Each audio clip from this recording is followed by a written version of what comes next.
Olá, senhoras e senhores, tudo bom? Hoje nós vamos ao Maranhão. Ei, sonha que é bom, hein? Onde é que é bom para ir no Maranhão? Você tem alguma dica para me dar? Um lugar bacana que alguém que está muito longe do Maranhão tenha que ir ao conhecer o Maranhão. Deixa aqui embaixo nos comentários sua dica, por favor, valeu?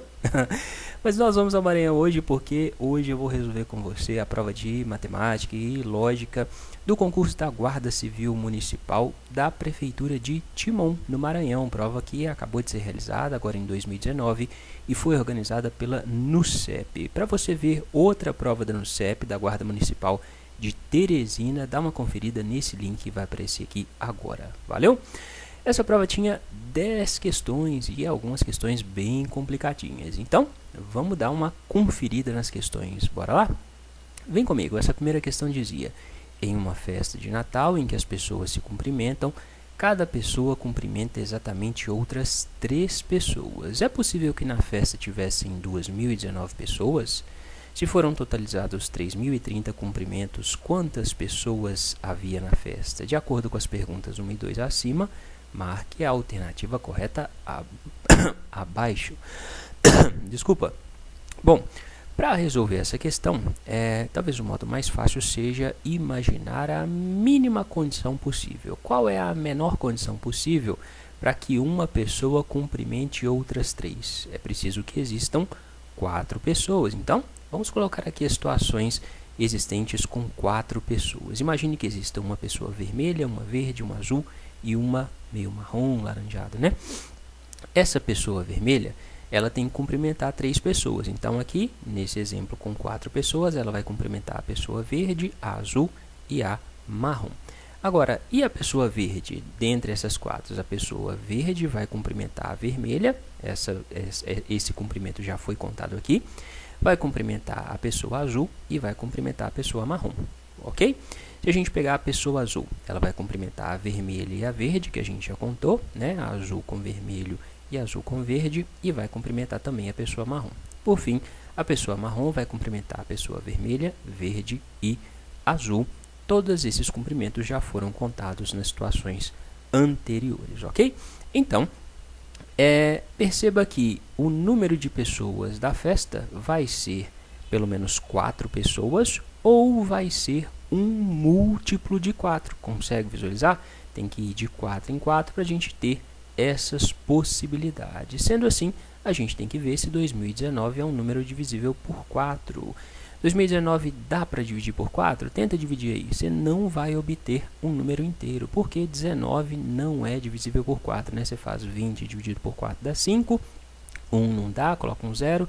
Vai ficar 19 dividido por 4. Não dá para dividir 19 por 4. Então, 2019 não pode ser o número de pessoas nessa festa, porque 2019 não é um número divisível por 4, ok?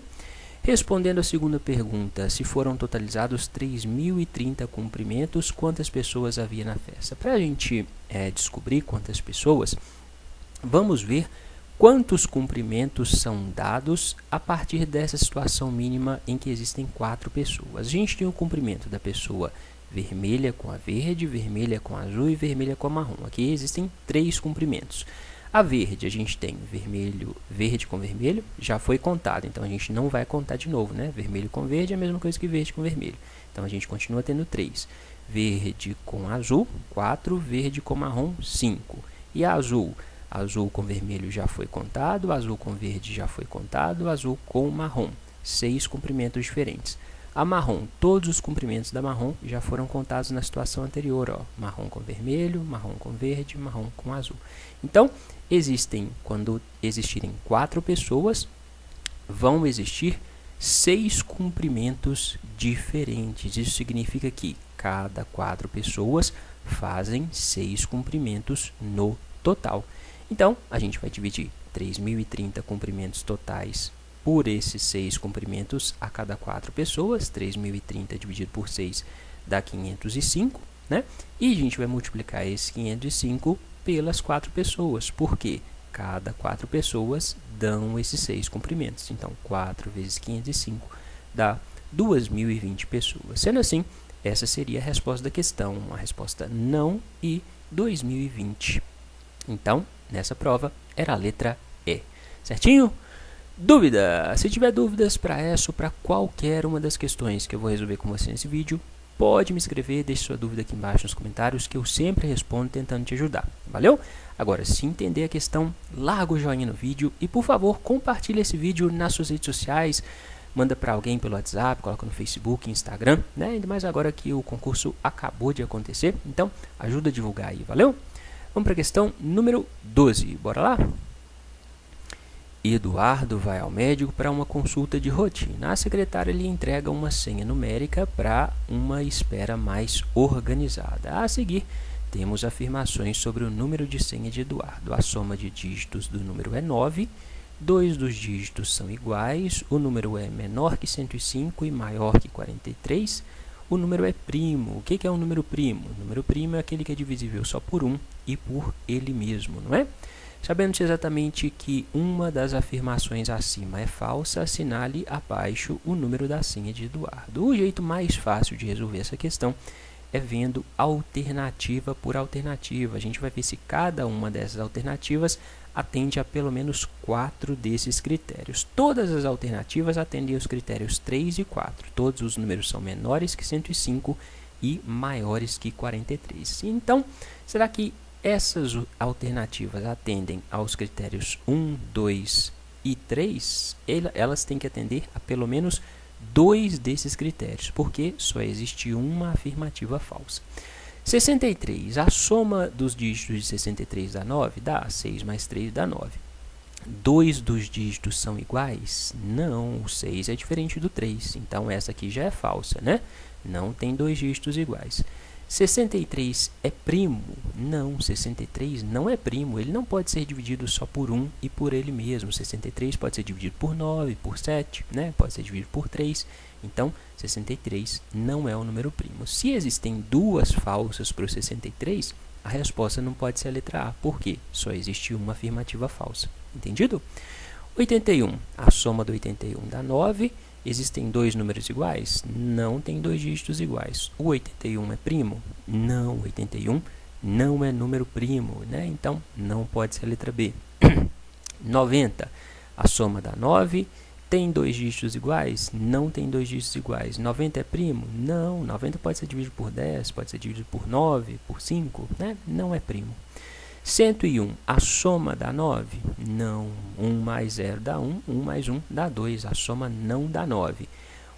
Tem 2 dígitos iguais? Sim. O 1 e o 1 são iguais, né? 101 é primo? Sim, o 101 é primo. Então, provavelmente, essa é a resposta da questão, ok? Letra E, a soma dá 9? Não, a soma não dá 9. Tem 2 dígitos iguais? Não tem 2 dígitos iguais. Sendo assim, não é mesmo a letra E, porque já existem 2 falsas. Não precisa nem descobrir se o 103 é primo. Então, a resposta dessa questão é mesmo a letra D. Entendido? Dúvida? Se tiver dúvidas, lembra, não fique com a dúvida, ok? Vamos para a questão número 13. Bora lá. Questão de sequência. Se você acompanha este canal e viu a prova da Guarda Municipal de Teresina, provavelmente você conseguiu resolver essa questão. Por quê? Tinha uma questão de sequência na prova da Guarda Municipal de Teresina, muito parecida com essa. Olha só, em uma caixa de jogo chamado Baralho ABC, existem apenas 12 cartas que são enumeradas da seguinte maneira. Tem 5 cartas do tipo A, 4 cartas do tipo B e 3 cartas do tipo C. Dispomos de 5.000 caixas de baralho ABC e colocamos todas as cartas da seguinte sequência, nessa sequência aqui, né? Se somarmos a carta da posição 2019 com a da posição 4038, temos qual dessas somas? Então, você precisa descobrir qual é a carta que está na posição 2019 e qual é a carta que está na posição 4038. Para descobrir, você tem que ver qual é a sequência de termos que se repete. Observe, as cartas foram organizadas do A1 até o A5, depois do B1 até o B4, do C1 até o C3. Chegou no C3, começa a diminuir, começa a voltar, ó, vai do C2 até o C1, né? Então C3, C2, C1, não repete o C3. depois de B4 até B1, depois de A5 até o A2. Depois do A2, a sequência começa a se repetir, olha só, vai do A1 até o A5 de novo, do B1 até o B4, do C1 até o C3, depois do C3 até o C1, do B4 até o B1 e do A5 até o A2 de novo. Sendo assim, a sequência que se repete aqui é essa marcada em vermelho. Vai do A1 para cima, começa a diminuir até chegar no segundo A2. Tem um A2 aqui no início e um A2 no final. O último termo da sequência vai ser o segundo A2. Depois do segundo A2, a sequência começa a se repetir. Sendo assim, a gente tem aqui uma sequência que vai do primeiro termo A1 até o segundo termo A2. Então, dentro dessa sequência, quantos termos existem? Existem 10 aqui na primeira linha, mais 10 na segunda linha, 20, mais 1, 2, existem 22 termos, são 22 cartas. Para a gente descobrir aonde o 2019 e o 4038 estão, a gente tem que dividir esses números por essas 22 cartas, porque fazendo a divisão, a gente vai descobrir quantas sequências completas iguais a essa existem e o resto da divisão vai ser o número de casas que esse número vai andar até chegar na posição dele, ok? Então, vamos fazer a divisão. 2019 dividido por 22. 20 não dá para dividir por 2. 201 dividido, não dá para dividir por 22, né? 201 dividido por 22 dá 9. 9 vezes 22 dá 198. 201 menos 198 dá 3. Desce o 9. 39 dividido por 22 vai dar 1.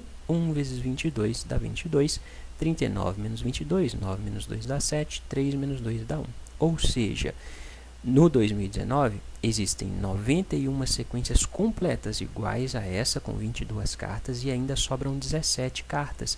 Sendo assim, o 2019 está na posição 17, né? Aqui em cima a gente tem 10 cartas, então 10, 11, 12, 13, 14, 15, 16, 17. O 2019 vai ser uma carta B2, entendeu? Esse mesmo raciocínio você vai aplicar para o 4038. 4038 dividido por 22. 40 dividido por 22 dá 1. 1 vezes 22 é 22. 40 menos 22 sobram 18. Desce o 3. 183 dividido por 22 dá 8. 8 vezes 22 dá 176. 183 menos 176 sobram 7. Desce esse 8. 78 dividido por 22 dá 3. 3 vezes 22, 66. 78 menos 66, 8 menos 6 dá 2, 7 menos 6 dá 1. Então, para o 4038, existem 183 sequências completas, com 22 cartas e ainda sobram 12 cartas. Na primeira linha, a gente já tem 10 cartas, 11 cartas, 12 cartas, ou seja, o 4038 vai ser uma carta C3, certinho? Sendo assim, a soma vai ser B2 mais C3. Essa seria a resposta dessa questão. Tranquilinha, né? Se você já tivesse resolvido questões de sequências, você conseguiria resolver essa questão, eu acredito. É só treinar. Então, para você treinar questões iguais a essa, iguais não, parecidas com essa, eu vou deixar para você aqui embaixo, na descrição do vídeo, o link de outras questões. Então, pega as questões para treinar, porque assim o seu raciocínio vai ficar mais rápido. Você vai conseguir perceber que a questão é de sequência mais rápido e assim resolver mais rápido quando chegar na sua prova. Valeu? Questão 14. Manda ver. Essa talvez seja a questão mais difícil dessa prova. Sejam os números x, y e z, todos pertencentes ao conjunto dos números reais, dados por x igual à soma de todas essas frações, y igual a 2 sobre a soma de todas as frações e o z 3 sobre a soma de todas essas frações aqui. Qual é o valor de x menos y sobre 2 ao quadrado mais z sobre 3. Essa soma é igual a quanto? Bom, vamos para a parte mais tranquila da questão. Observe que tanto x quanto y quanto z correspondem à soma de frações que têm todas o mesmo denominador. A única coisa que muda são os numeradores. O numerador do x vai ser sempre 1, o numerador do y vai ser sempre 2 e o numerador do z vai ser sempre 3. Isso ajuda a gente, né? Porque como só o numerador muda, a gente pode chamar a soma de todas essas frações, né, com esses mesmos denominadores aqui do x, de a. Sendo assim, o que se essa soma de denominadores for chamada de A, quanto vai valer o x? O x vai valer 1 vezes A, não é? 1 vezes essa soma toda aqui vai dar essa soma toda, né? Então, o x vai ser 1A é igual a A, entendido? O que vai ser o y? O y vai ser 2 vezes A, ou seja, vai ser 2 vezes toda essa soma dessas frações. Se eu colocar um parênteses aqui e multiplicar o 2 vai multiplicar todos esses numeradores, concorda? Ao multiplicar todos esses numeradores, esse conjunto vai virar o y, vai virar esse conjunto aqui, entendido? E o z? O z vai ser 3 vezes A. Se eu sei que o x, o y e o z têm esses valores, eu consigo substituir o x, o y e o z aqui nessa expressão que ele deu. Vamos fazer isso? A gente vai ter x, que é o A, menos y, que é o 2A, sobre 2 elevado ao quadrado, mais o z, que é o 3A, né, dividido por 3. 2A dividido por 2, 2 dividido por 2 dá 1. 1 vezes A dá A, então eu vou ficar com A menos A. A menos A, uma laranja menos outra laranja, dá 0. Então, eu vou ter 0 ao quadrado. Mais 3A dividido por 3. 3 dividido por 3 dá 1, né? Então, vai sobrar A. 0 ao quadrado é 0. 0 mais A é igual a A. Ou seja, o resultado dessa expressão vai ser igual a A. E o A não é igual a X? O resultado dessa expressão vai ser exatamente a soma dessas frações. É aí que entra o problema. Você já ouviu falar em soma telescópica? Se você não ouviu falar, coloca no Google, soma telescópica. É telescópica porque nem de longe os alunos costumam aprender isso em sala de aula. Vamos ver então, né? Se você pegar aqui, ó, esse último denominador, 2019 ao quadrado menos 2019, a gente consegue mudar a forma dele. Olha só, 2019 ao quadrado é a mesma coisa que 2019 vezes 2019, concorda? Então, eu vou ficar com 2019 vezes 2019 menos 2019. O que eu posso fazer aqui? Posso colocar o 2019 em evidência. Vou colocar o 2019 do lado de fora e dividir todos esses dois termos, esse termo e esse termo, por 2019. Isso aqui dividido por 2019 vai dar 2019. Isso aqui dividido por 2019 vai dar 1. Então, eu vou ter 2019 vezes 2019 menos 1. 2019 menos 1 dá 2018. Opa, eu tenho então que esse denominador é a mesma coisa que 2019 vezes 2018, ou 2018 vezes 2019. Isso dá uma dica para a gente. Eu consigo transformar esses outros denominadores em multiplicações assim, né? Um número seguido do seguinte, né? 2018, 19, aqui, por exemplo, 1 e 2, 2 e 3, 3 e 4, consigo, né? Pegando aqui, eu vou ter 1 sobre 2 é a mesma coisa que 1 dividido por 1 vezes 2, concorda? 1 sobre 6 é a mesma coisa que 1 dividido por 2 vezes 3. 1 sobre 12 é a mesma coisa que 1 dividido por 3 vezes 4, certinho? Isso aqui dá para você a dica de que você pode fazer uma soma telescópica. Por quê? Essas frações podem ser escritas de outra forma. Observa só, você pode escrever cada uma dessas frações assim. Pega 1 e divide por esse e subtrai por 1 dividido por esse. Assim, ó. 1 sobre 2 é a mesma coisa que 1 dividido por 1 menos 1 dividido por 2. Ou seja, 1 menos meio continua sendo meio. Mais 1 sobre 2 menos 1 sobre 3. 1 sobre 2 menos 1 sobre 3, faz essa subtração no papel. Quanto que vai dar isso? Isso vai dar exatamente esse 1/6 aqui. Esse 1 sobre 12 pode ser escrito como? Pode ser escrito como 1 sobre 3 menos 1 sobre 4. E assim sucessivamente, até chegar lá no último termo, que vai ser escrito como 1 sobre 2018 menos 1 sobre 2019, não é? Essa talvez seja a parte mais difícil dessa questão, porque você precisava ter visto isto antes na sua vida para conseguir perceber essas somas e subtrações. Quem nunca viu isso provavelmente vai ter uma dificuldade grande de assimilar esse raciocínio, ok? E aí, então, o que você pode fazer? Observa que você tem 1 menos meio mais meio. Quanto que é menos meio mais meio? É 0. Quanto que é menos 1/3 mais 1/3? É 0. Menos 1/4 mais 1/4. 0 também. Seguindo, eu teria menos 1/5 mais 1/5. Seria 0 também. Ou seja, até chegar aqui no 1 sobre 2018, a soma e subtração de tudo isso daria exatamente 0. O 1 sobre 2019 não daria 0. Por quê? Porque não teria um termo seguinte aqui, mais 1 sobre 2019. Então, o que vai restar? Se tudo aqui no meio vai dar 0, vai restar 1 sobre 1 menos 1 sobre 2019. Para resolver essa subtração, tira o MMC entre 1 e 2019. O MMC entre 1 e 2019 dá 2019. 2019 dividido por 1 dá 2019, vezes 1, 2019. Menos 2019 dividido por 2019 dá 1. 1 vezes 1 dá 1. Então, vai sobrar 2019 menos 1 sobre 2019. Isso dá 2018 sobre 2019. E essa seria a resposta dessa questão, certinho?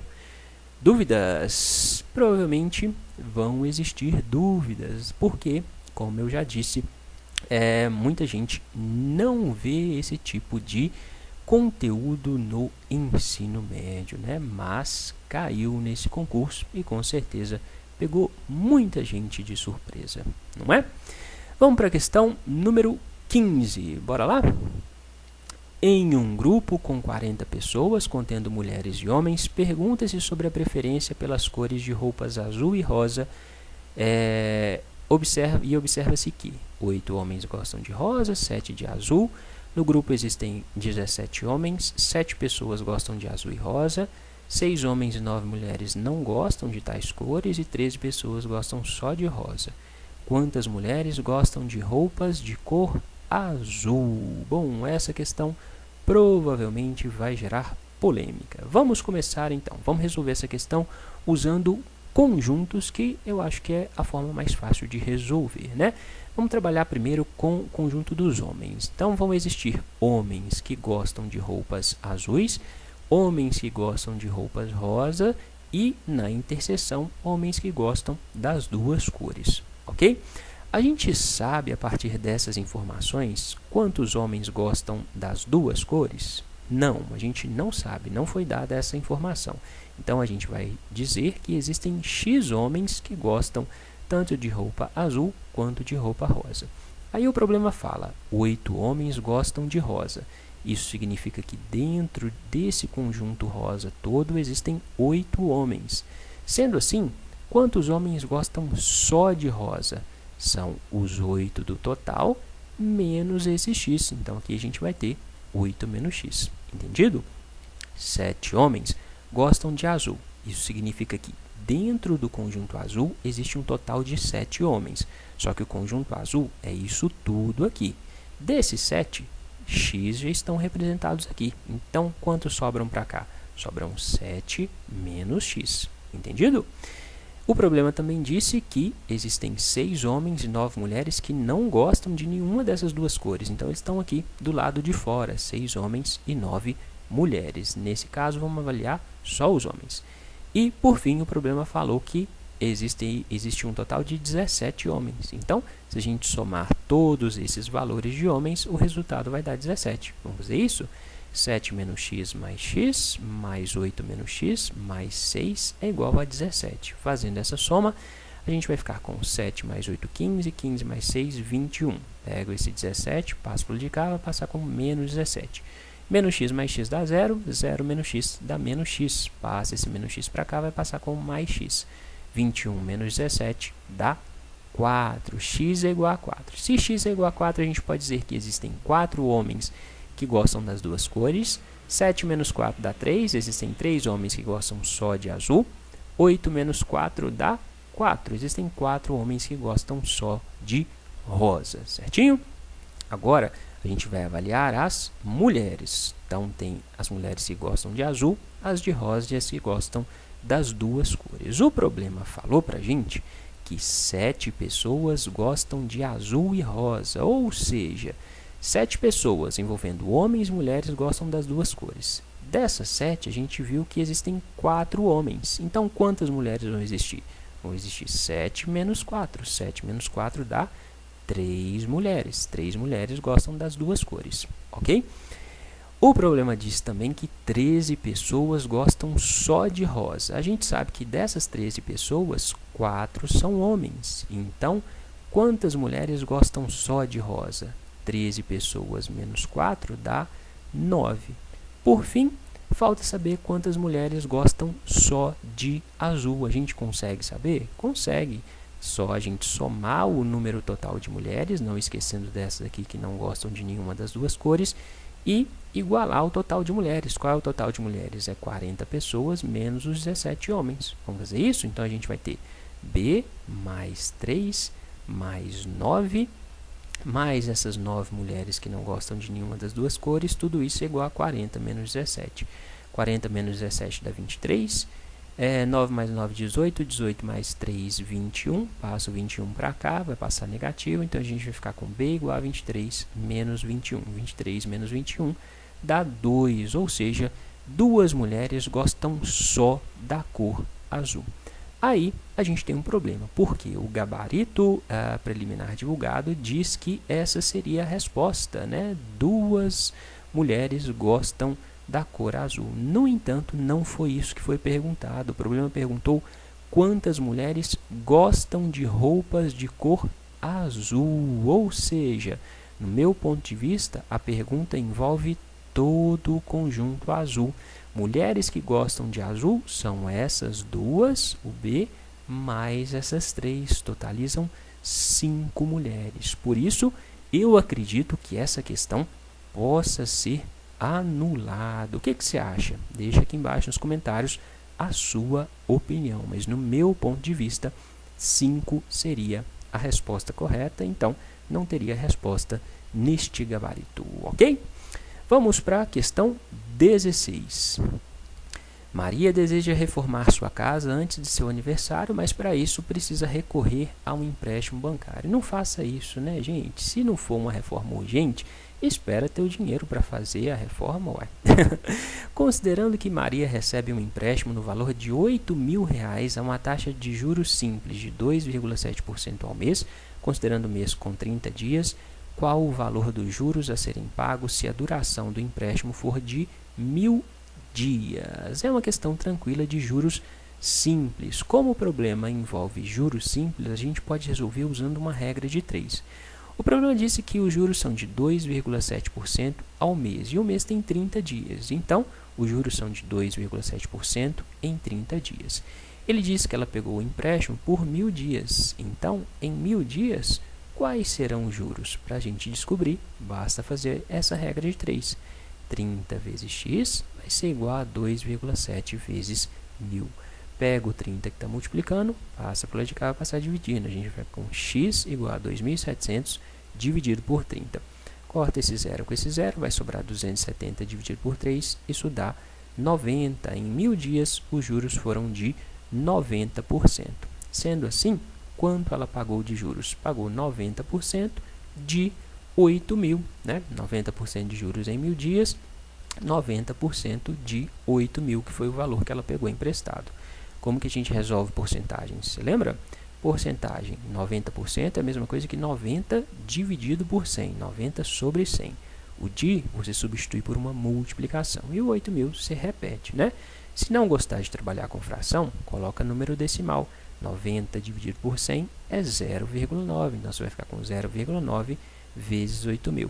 Resolvendo essa multiplicação ou essa multiplicação, você vai chegar no mesmo resultado de R$ 7.200, ou seja, os juros que ela pagou foram de R$ 7.200. Esse foi o valor total que ela pagou? Não, o valor total foi 7.200 mais os 8.000 que ela pegou emprestado. Mas desse total, só 7.200 foram os juros. O problema perguntou quais foram os juros. Então, a resposta é mesmo R$ 7.200. Entendido? Dava para resolver usando a fórmula de juros simples? Dava. Juros é igual a capital vezes a taxa vezes o tempo. Mas você tinha que perceber o que? O tempo foi dado em dias, 1.000 dias. Então, você tinha que transformar essa taxa de juros que está ao mês em dias. Como que você faz isso? Você tem que dividir 2,7% por 30. Então, vai dividir 2,7 por 30, aí você vai obter a taxa de juros diária. Então, você vai fazer juros igual ao capital, 8.000, vezes a taxa de 2,7 dividido por 30, vezes o tempo de 1.000 dias. Aí vai chegar nos mesmos 7.200, correto? Para você treinar questões de juros, dá uma olhada aqui embaixo na descrição do vídeo. Lá tem o link de outras questões para você treinar. Valeu? Bora ver a questão 17. Vamos lá? Uma loteria sorteia 2 milhões de reais dividido em primeiro prêmio, segundo e terceiro, na proporção 2 para 5, 2 para 3 para 5, respectivamente. Olha que estranho. O primeiro prêmio vai ganhar 2 partes do prêmio. O terceiro prêmio vai ganhar 5 partes. Isso significa que o terceiro prêmio é maior que o primeiro. Ana é uma das pessoas contempladas no primeiro prêmio e o dividirá com mais 9 contemplados. Ao receber sua parte do prêmio, Ana decide que o dividirá totalmente entre seus filhos Gustavo, Oscar e Leandro, na proporção 2 para 3 para 5, respectivamente. Assinale abaixo a opção que indica a porcentagem que Oscar receberá da premiação total sorteada pela loteria. Bom, observe então que os 2 milhões de reais serão divididos para essa proporção. Nessa proporção, a gente tem quantas partes? 2 partes mais 3, 5. 5 partes mais 5, 10 partes. Então, os 2 milhões serão divididos em 10 partes, certo? Vamos dividir 2 milhões por 10. 2 milhões dividido por 10 dá 200 mil. Então, 200 mil por parte. O primeiro prêmio vai receber 2 partes. Então, 2 vezes 200 mil dá 400 mil reais, certinho?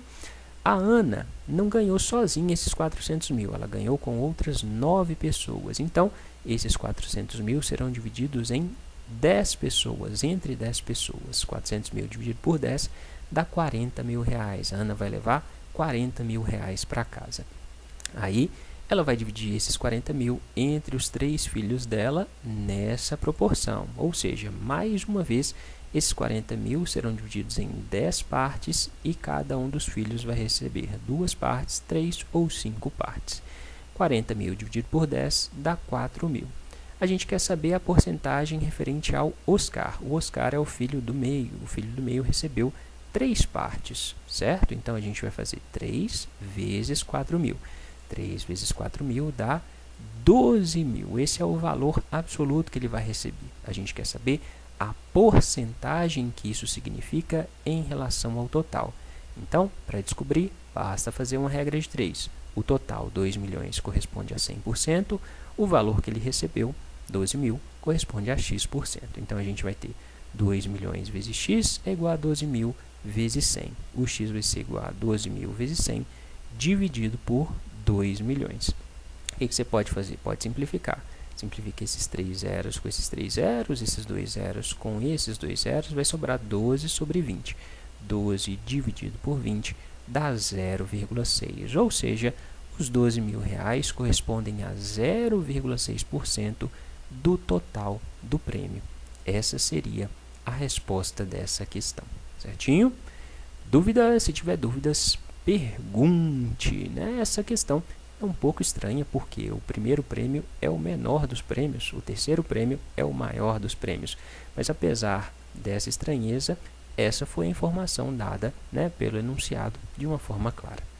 Vamos para a questão 18. Tá entendendo? Se estiver entendendo, larga o joinha, hein? E compartilha aí. Se quiser se inscrever aqui no canal, se não estiver inscrita ainda, só clicar na carinha aqui do lado e clicar em inscrever-se. É de graça, tá? Não vai pagar absolutamente nada. Questão 18. Essa questão totalmente teórica. Considere A, B, C, D números inteiros não nulos, sendo A, B, C, D uma proporção. Isto é, A sobre B é igual a C sobre D, ou seja, A está para B, assim como C está para D. É incorreto afirmar que... Aí ele dá várias afirmações falando que tudo é uma proporção. Para resolver essa questão, você simplesmente tinha que saber a teoria de proporções. Você conhece propriedades das proporções? Precisava conhecer para resolver a questão. O que dizem algumas das propriedades das proporções? Na letra B e na letra D, tem a propriedade que diz que a soma ou a diferença dos dois primeiros termos está para o segundo ou primeiro termo, assim como a soma dos dois últimos está para o quarto ou terceiro, soma ou diferença. Então, olha só, a soma dos dois primeiros termos, A mais B, está para o segundo termo, assim como a soma dos dois últimos está para o quarto termo. Na subtração, a mesma coisa. Então, a letra B e a letra D estão corretas. Letra C, o que a gente tem aqui? Tem que a soma dos antecedentes, ou seja, a soma dos numeradores, está para a soma dos consequentes. Então, eu vou ter A mais C está para B mais D, A mais C, B mais D, assim como cada antecedente está para o seu consequente, ou seja, A está para B ou C está para D, certinho? Então, a letra C também está certa. Por fim, você tinha que saber a propriedade associada à letra A, que diz que o produto dos antecedentes, a multiplicação dos antecedentes está para o produto dos consequentes, assim como o quadrado de cada antecedente está para o quadrado do seu consequente. Aqui ele mudou a ordem, né? Mas está representado quadrado e produto. Sendo assim, a única propriedade que não está representada aqui, né? Que não é uma proporção, é essa mostrada na letra E. Essa da letra E não corresponde a nenhuma das propriedades das proporções, certinho? Então, questão totalmente teórica, ok? Questão 19, penúltima questão dessa prova. Marcos é convencido pelo gerente de sua agência bancária a aplicar suas economias em dois fundos de investimento, sendo eles Ganha Fácil 1 e Ganha Fácil 2. Logo no primeiro mês, o fundo Ganha Fácil 1 rendeu 60%, é muito, hein? E o fundo Ganha Fácil 2 rendeu 15%. No segundo mês, tanto Ganha Fácil 1 como Ganha Fácil 2 renderam 20%. Qual a porcentagem investida por Marcos no fundo Ganha Fácil 2, sabendo que a rentabilidade total obtida pelos dois fundos no bimestre foi de 51,5%. Bom, vamos às informações dadas. O fundo Ganha Fácil 1 rendeu no mês 1 60%. No mês 2 rendeu mais 20%, mas não vai ser 20% sobre o valor lá inicial, vai ser 20% sobre o tanto que a pessoa tinha depois do primeiro mês. Então, vai ser 20% sobre 160%, né? Se aumentou 60%, suponhamos ele tinha 100, aumentou 60, virou 160. Então, 20% sobre 60% dá sobre 160%, 0,2 vezes 160, 32. Então, no final dos dois meses, o aumento foi de 60 mais 32. 60 mais 32 dá 92% ao fim do bimestre. Já para o fundo Ganha Fácil 2, no mês 1, houve um aumento de 15%, no mês 2, 20% sobre os 115%. 0,2 vezes 115 dá 23. Então, o total vai ser 15 mais 23, o que dá 38%. Aí, o problema quer saber quanto que ele aplicou no Ganha Fácil 2. Então, suponhando que o Marcos tenha dividido R$100 ou 100% do dinheiro dele entre dois fundos. Como ele quer saber qual é a porcentagem do fundo Ganha Fácil 2, a gente vai dizer que essa porcentagem é x. Se ele tinha 100 e aplicou x no 2, quanto ele aplicou no 1? Aplicou 100 menos x, o tanto que ele tinha menos o tanto que ele aplicou no 2. Concorda? Então, se a gente disser que ele aplicou x no fundo Ganha Fácil 2, no fundo Ganha Fácil 1 ele vai ter aplicado o tanto que ele tinha, que a gente diz que é 100, menos x. Certinho? O que eu vou fazer agora? Eu vou multiplicar esse tanto aqui que ele aplicou no fundo pela rentabilidade desse fundo e o tanto que ele aplicou no primeiro fundo pela rentabilidade total desse fundo e igualar essa soma ao valor que foi dado aqui de 51,5% em relação ao total. Vamos fazer isso? Então, a gente vai ter 92%, que é a rentabilidade de 1, vezes o tanto que ele aplicou, 100 menos x, mais 38%, que é a rentabilidade do 2, vezes o tanto que ele aplicou, que a gente chamou de x. Isso vai ser igual a 51,5% do total que ele aplicou, que a gente disse que foi R$100, certo? 92 é 0,92. O dia você substitui por uma multiplicação. O 100 menos x você repete. 38% é 0,38. O dia é uma multiplicação. O x você mantém. 51,5% é 0,515. Isso vezes 100 dá 51,5. Perfeito? Agora é só fazer continha. 0,92 vezes 100 dá 92.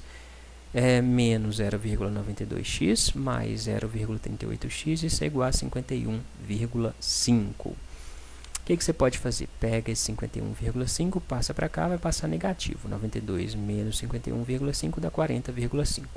Menos 0,92x mais 0,38x dá menos 0,54x. Passa isso para cá, vai passar com mais 0,54x. Agora, para calcular o valor de x, pega o 0,54 que está multiplicando, passa por onde ele vai passar dividindo, você vai ficar com 40,5 dividido por 0,54, isso vai dar 75. Então, o Marcos aplicou 75% do dinheiro dele, R$ 75,00 de 100 é 75%, no fundo ganha fácil 2. Consequentemente, ele aplicou 25% no fundo ganha fácil 1. Apesar de ter perguntado quanto ele aplicou no fundo ganha fácil 2, o gabarito da questão forneceu a resposta 25%, a letra B. Por isso, eu acredito que essa questão também deva ser anulada, né? Porque, na verdade, ele deveria perguntar quanto Marcos aplicou no fundo ganha fácil 1. No fundo ganha fácil 1 foi 25%. Observa só, se a rentabilidade do fundo 1 foi muito maior que a do fundo 2 e a rentabilidade final foi de 51%, não existe a possibilidade de ele ter aplicado tanto no fundo 2. Por quê? Porque o valor deu maior que 50%. Se o valor deu maior que 50%, é porque ele aplicou a maior parte do dinheiro dele no fundo que rendeu mais. Entendeu? Ok, vamos então agora para a última questão. Vamos lá? Essa questão tem esse enunciado gigante, mas ela é relativamente tranquila. Pedro necessita quitar uma dívida bancária no valor de R$ 700 e pede a seu amigo tal valor emprestado. O amigo de Pedro possui o valor solicitado, porém, o empréstimo é condicionado pelo amigo da seguinte maneira: você deve me devolver o dinheiro no prazo exato de 3 meses, contados a partir do recebimento do dinheiro, acrescido de juros compostos de 10% ao mês. Juros altos, hein? Preciso receber R$ 300 após exatos 60 dias, ou seja, ele vai receber uma parte do dinheiro, R$ 300, depois de 2 meses, e o restante que falta no fim do 3º mês. Considerando que Pedro sempre honra seus compromissos e nunca atrasa qualquer pagamento, e ainda considerando o mês com 30 dias, pergunta-se: qual será o valor da última parcela do empréstimo que Pedro pagará a seu amigo se aceitar as condições do empréstimo? Bom, o problema está tratando de juros compostos, mas você precisava ficar atento a essa condição aqui, que o Pedro vai pagar R$ 300 depois de 2 meses. Isso significa o quê? Primeiro, você vai calcular quantos serão os juros nos 2 primeiros meses em relação ao total que ele pegou emprestado. Vamos fazer isso? Fórmula de juros compostos. Montante é igual ao capital vezes 1 mais a taxa de juros elevado ao tempo. No caso aqui, o nosso tempo é de 2 meses e os juros são de 10% por mês. 10% é 10 dividido por 100, o que dá 0,1. Então, qual é o capital? É o tanto que ele pegou emprestado, R$ 700, vezes 1 mais a taxa de juros, que é 10%, 0,1, tudo elevado ao tempo de 2 meses. Por que só 2 meses? Porque depois de 2 meses ele vai efetuar um pagamento. Entendido? Então, fazendo essa continha, 1 mais 0,1 dá 1,1. 1,1 ao quadrado é igual a 1,21. 1,21 vezes 700 dá 847. Então, chegou lá no fim do 2º mês, o Pedro estava devendo, na verdade, não mais R$ 700, estava devendo R$ 847 por conta dos juros. Só que aí chegou nesse fim do 2º mês, ele pagou R$ 300. Então, pagou R$ 300 e esses R$ 300 serão abatidos aqui, né? Paga R$ 300, quanto que falta ainda para ele pagar? 847 menos os 300 que ele pagou, dá 547. Sendo assim, do 2º mês, do fim do 2º mês até o fim do 3º mês, os 10% de juros vão incidir só sobre esse valor que ele ainda deve, não vai incidir sobre tudo mais. Por que não vai incidir sobre tudo mais? Porque ele já pagou R$300, então não faz sentido cobrar juros de um dinheiro que ele já pagou, né? Então a gente vai fazer o montante igual a esses R$547, que é o capital, vezes 1 mais a taxa de juros, 0,1, que é 10%, elevado ao tempo de um mês. Por que um mês? Porque aqui a gente está calculando os juros entre o fim do segundo mês e o fim do terceiro mês, certinho? Isso dá só um mês. 1,1 elevado a 1 dá 1,1. 1,1 vezes 547 dá 601,70. Achando esse valor, você já chegava na resposta da questão. Mas vamos ver aqui o que diz a afirmativa 2. Considerando que o banco cobra uma taxa de juros simples de 29% ao ano, a opção mais econômica para Pedro quitar a dívida seria pagar a dívida diretamente ao banco no prazo de um ano ou aceitar o dinheiro do amigo. Para a gente descobrir, vamos calcular quanto ele vai pagar nas duas condições. O banco usa juros simples, uma taxa de 29% ao ano, e ele vai ter que deixar o dinheiro lá um ano, né? Vai ter que devolver depois de um ano.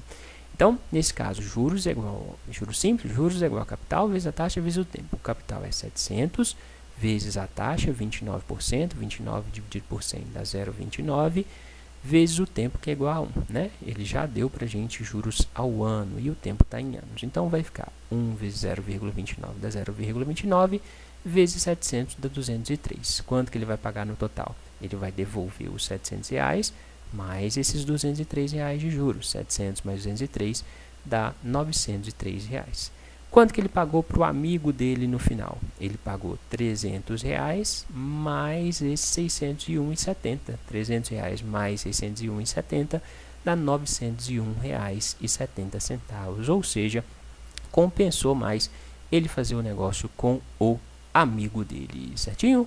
Por isso, a resposta dessa questão é mesmo a letra A. Valeu?